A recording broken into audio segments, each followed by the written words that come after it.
wabarakatuh. Halo teman-teman semuanya, berjumpa lagi pada konten pembelajaran dari kelompok 1. Nah, kali ini kita akan membahas terkait dengan artikel kajian linguistik forensik. Kami mengucapkan banyak terima kasih kepada dosen pengampu mata kuliah linguistik forensik, yaitu Profesor Dr. Hajah Hasna Faiza, ARMU. Nah, sebelum itu saya kenalkan anggota dari kelompok 1, yaitu ada saya sendiri, Amelia Putri, ada Dea Pitasari, ada Dwi Andre Ermiansyah Putra, ada Media Ardianis, dan ada Zelvia Sabila. Izinkan kami menyapa teman-teman semua. Halo. Artikel yang akan kami bahas dalam video kali ini berjudul Analisis Dugaan Pencemaran Nama Baik Marissa Ica oleh Medina Zain, Kajian Linguistik Forensik. Artikel ini merupakan hasil penelitian Suhermita Sihombing, Yunita Deden Simanjuntak, dan Yoga Baheramsyah. Suherman dan kawan-kawan pada tahun 2024 melakukan penelitian dalam bidang linguistik forensik. Penelitian tersebut diterbitkan dalam artikel ilmiah dengan judul Analisis Dugaan Pencemaran Nama Baik Marissa Ica oleh Medina Zain, Kajian Linguistik Forensik. Artikel ini mempresentasikan hasil analisis terhadap kasus dugaan pencemaran nama baik Marissa Ica oleh Medina Zain yang melibatkan bidang linguistik forensik.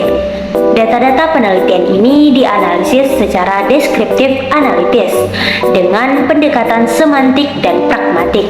Dari hasil penelitian ditemukan sebagian besar tuturan-tuturan yang dapat dikatakan berpotensi melanggar pasal 27 ayat 3 Undang-Undang ITE serta pasal 310 dan 311 KUHP. Adapun latar belakang penelitian ini berlandaskan kajian ilmu linguistik forensik. Mahsun pada tahun 2018 halaman 24 mengatakan bahwa istilah forensik berasal dari bahasa Yunani, yaitu forensis, yang berarti publik atau forum.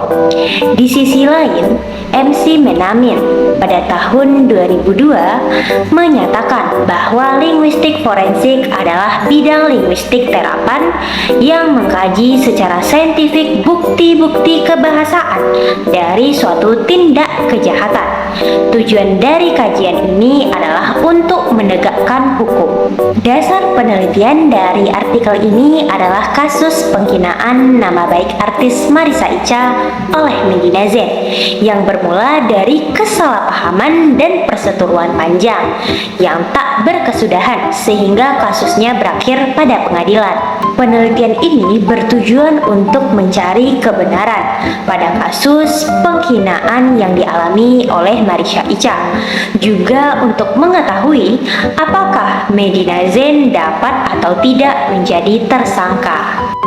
Terdapat beberapa kajian teoritis yang dibahas pada artikel ini.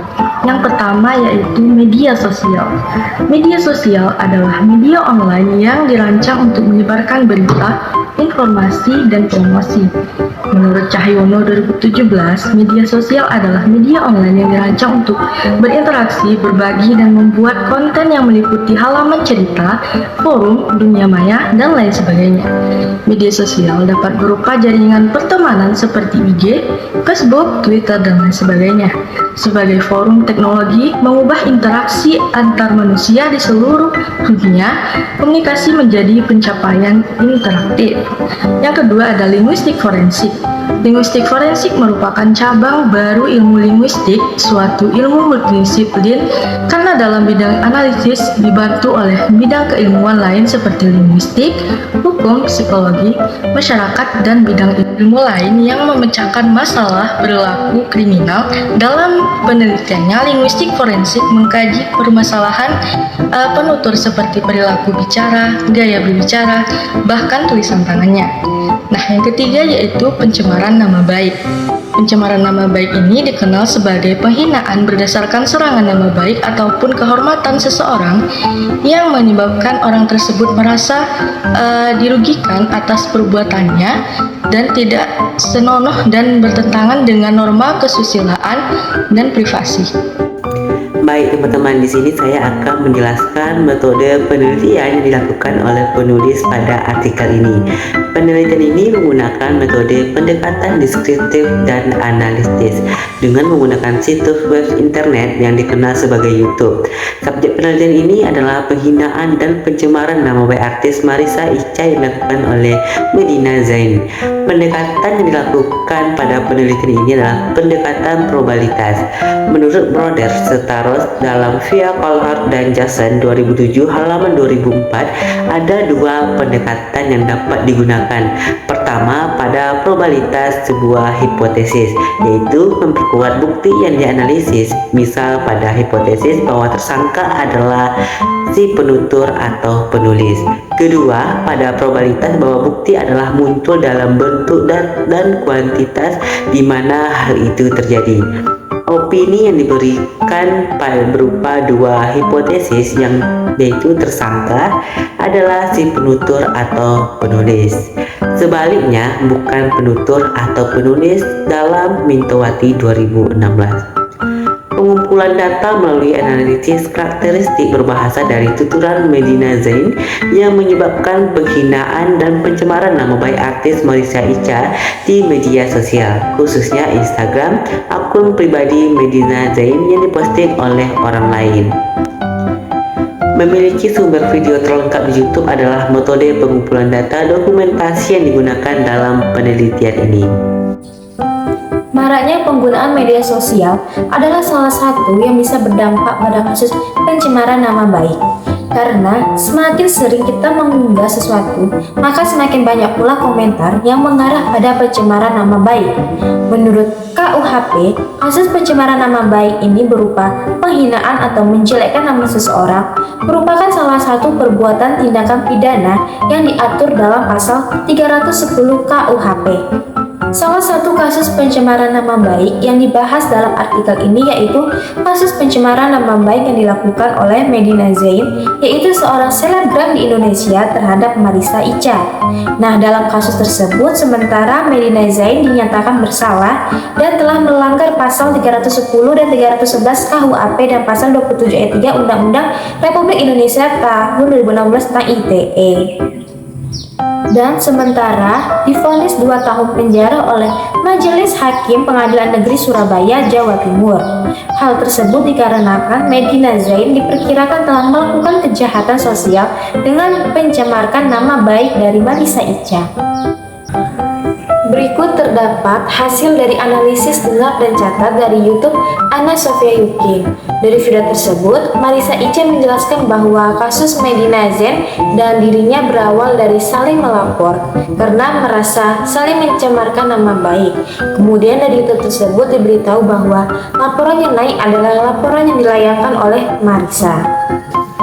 Pada case pertama, Marissa diduga melakukan kekerasan pada Medina Zain pada saat mediasi, yang mana hal tersebut disanggah oleh Marissa itu sendiri dengan langsung mengklarifikasi di laman Instagramnya yaitu @marissaicaril dengan mengunggah sebuah video CCTV antara dirinya dengan Medina Zain pada saat mediasi case pertama.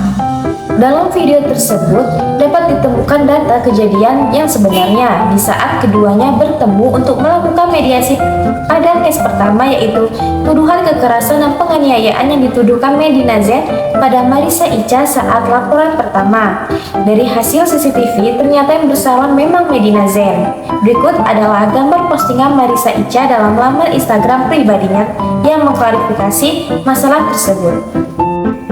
Hasil kronologi selanjutnya yaitu muncul tuduhan baru yang dilayangkan Marissa Ica mengenai kasus pencemaran nama baiknya dan kesaksian palsu yang dilakukan oleh Medina Zain. Nah, jadi dapat disimpulkan dari kasus di atas yaitu berdasarkan semantik leksikal ditemukan kata-kata dalam video postingan Marissa Ica yang mengaku disebut mucikari ditekankan pada frasa penjual perempuan dalam Kamus Besar Bahasa Indonesia Daring 2021 bermakna leksikal. Nah, sesuatu proses jual beli yang menarik keuntungan namun dalam ranah hal yang tidak senonoh. Berdasarkan kesaksian dan data tersebut, maka Medina Zain resmi ditetapkan sebagai tersangka pada Desember 2021. Medina Zain dikenakan tindak pidana pencemaran nama baik pasal 27 ayat 3 UU ITE serta pasal 310 dan 311 KUHP. Setelah melakukan sidang pertama, jaksa menyatakan Medina Zain secara sah dan yakin terbukti bersalah telah melakukan tindak pencemaran nama baik yang sebagaimana sudah diatur dalam pasal 27 ayat 3 UU ITE. Nah, terkait hal tersebut, Medina Zain dijatuhi hukuman penjara 1 tahun. Namun, hal tersebut dikurangi menjadi 6 bulan kurungan dengan denda 200 juta.